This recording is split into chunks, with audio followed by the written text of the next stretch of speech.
Galera, hoje eu tive coragem, ó. Capacete todo no sol. Tem mais um em cima, não. E vamos aqui. Na garagem da bagunça. Ó, meu Deus. Ó. Trocar a lona de freio, pastilha de freio. Eu uso a Fischer, que ela é mais molinha e não danifica tanto o disco. Entendeu? Ela come mais rápido, mas não danifica o disco. E aqui, galera, ó, sempre quando trocar é bom dar uma limpada nesse tubinho aqui, ó, no cilindro, pra não ficar prendendo, não ficar fazendo barulho. Sabe quando você coloca a pastilha e depois fica fazendo barulho, aquele barulho chato? É isso aí, ó. Falta de limpeza. Olha o pó que fica lá dentro da sujeira, ó. Isso que eu tirei bastante já, muito mesmo, ó. Mas ainda tá sujo, ó. Dá mais uma limpada nele aqui. E é isso aí. Lona de freio Fischer. E joga um desse aqui, é bom também, ó.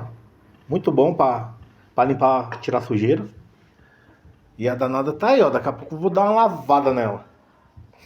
Boa, hein? Pensa numa moto boa. Isso sim. É moto pro dia a dia. Mas pra viagem, é boa também pra viagem. Mas ela peca um pouquinho na velocidade, né? Mas tá bom, 130, 140 vai de boa. Vou trocar a relação também, que essa relação já foi, ó. Já tá no último. Vou trocar, vou colocar uma 4316 para dar mais final. E tá suja, bichinho, ó. Meu Deus. Daqui a pouco eu vou dar uma lavada nela.